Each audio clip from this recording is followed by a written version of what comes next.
Rien sur les dents. Clean. Clean c'était shit. Donc, si toi aussi, tu es aussi fin qu'une feuille A4 depuis que tu es tout jeune et tu penses que tu es un hard gainer, que tu as du mal à prendre de la masse, que tu as du mal à te développer en venant à la salle, cette vidéo elle est pour toi. 3 petits tips qui vont faire que dès demain, tu vas commencer à apprendre. Let's go.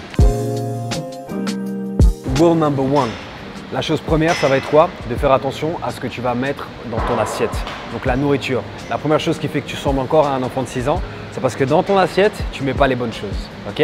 Souvent, qu'est-ce que tu vas entendre? Tu vas entendre des gens qui vont te donner des conseils comme si tu veux grossir, si tu veux prendre en masse musculaire, si tu veux prendre en masse, il faut que tu manges beaucoup. Ok? Mais manger beaucoup ne veut pas nécessairement dire prendre en masse musculaire. C'est un peu un conseil de… on n'a pas trop envie de dire des gros mots.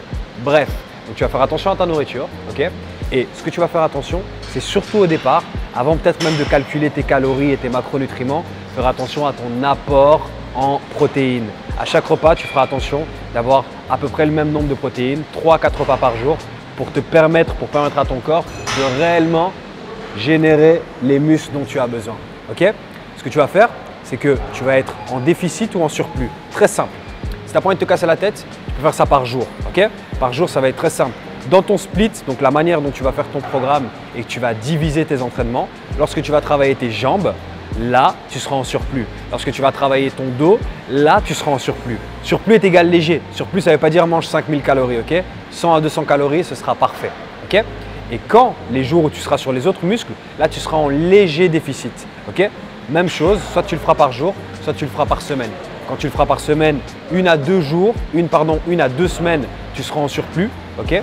Donc 1 à 2 semaines, tu seras en surplus, donc léger toujours 200 calories. Et quand tu seras en déficit, 1 à 3 semaines, tu te mets en déficit et c'est parti. Là, les gains vont parler. Let's go.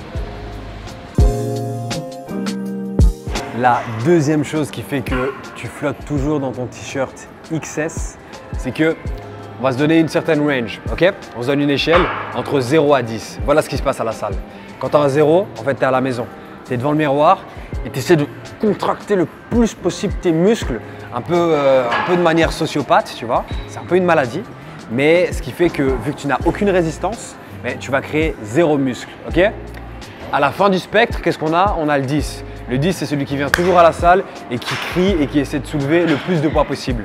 Sauf que c'est pas ça le sport qu'on fait. Le but, c'est pas que tu soulèves le plus de poids possible et que tu essaies de déplacer le plus de charge possible. C'est pas ce qu'on fait.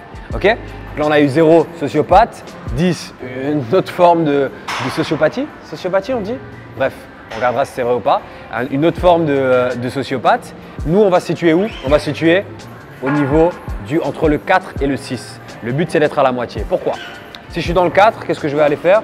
Je vais toujours aller connecter l'esprit au muscle. Très simple.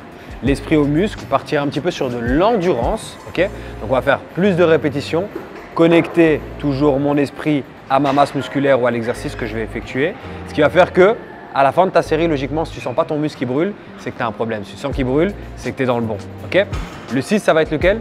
Ça va être la surcharge progressive. Quand tu es en surcharge progressive, c'est très très simple. Qu'est-ce qui se passe? On prend une charge au fur et à mesure des semaines, des jours d'entraînement. Qu'est-ce qu'on fait? On va augmenter cette charge progressivement pour nous permettre d'aller chercher une hypertrophie, donc un gain musculaire. Okay? Donc endurance ou hypertrophie. Et je voulais rajouter une dernière chose, endurance, hypertrophie. Et si ça revient, je te dis ça tout de suite. Ok, et je viens de me retrouver simplement. Moi à choisir, je préférais toujours le 4, donc on va toujours préférer ressentir le muscle que d'aller chercher une surcharge progressive qui serait un petit peu trop lourde et de situer à un endroit là où tu sens plus nécessairement le mouvement, donc tu sens plus réellement ce que tu fais et tu essaies de soulever une charge, mais en fait qui ne travaille pas le muscle que tu veux. Ok? Donc essaie toujours de trouver le juste milieu qui va faire que tu peux te botter le cul et aller chercher justement la taille au-dessus, si c'est du XS pour toi, du S, du M ou du L. On est parti, let's go! Et la troisième chose qui fait que tu penses qu'une sorcière t'a lancé un sort quand tu étais petit et qu'elle t'a voué au fait que tu restes mince et que tu gardes du XS qui sera peut-être la même taille que ton fils quand il aura 2 ans, c'est que tu as un manque de régularité. C'est super simple. Le fait qu'un jour tu dises « ouais non, aujourd'hui c'est pas très grave, je vais pas aller à l'entraînement », le fait qu'un jour tu dises « non, c'est pas très grave, je vais quand même aller au McDo » et que tu suives ça sur quelques semaines d'affilée, ça va faire que malheureusement, tu vas avoir un manque de gains. Ok? Donc régularité, ténacité vont faire que tu vas pouvoir suivre et tout simplement prendre du muscle. Parce que dans le sport que tu fais, qui est pas de l'haltérophilie, mais justement le fait de venir à la gym, ça fait que c'est un sport qui est ingrat. Tu vas venir et pendant des semaines, tu vas te regarder et tu vas avoir l'impression que tout ce que tu fais ne sert à rien. Tu vas vouloir changer de programme après une semaine, mais non, tu dois tenir les semaines, tenir ta diète. Bien sûr, tu auras des jours là où tu mangeras un petit peu mieux, des jours où tu mangeras un petit peu moins bien, mais tiens le coup. Pourquoi? Parce que ça va t'apprendre des choses. Ça va faire que tu vas devenir plus fort et ça va faire que tu pourras aller chercher quelques gains en plus. Ok? Donc, si tu as des questions, si tu as besoin d'aide, n'hésite pas. Si tu as des idées pour des nouvelles vidéos, dis-moi quoi et let's go. Just be hungry. Allez, on est ensemble. À la prochaine. Ciao, ciao.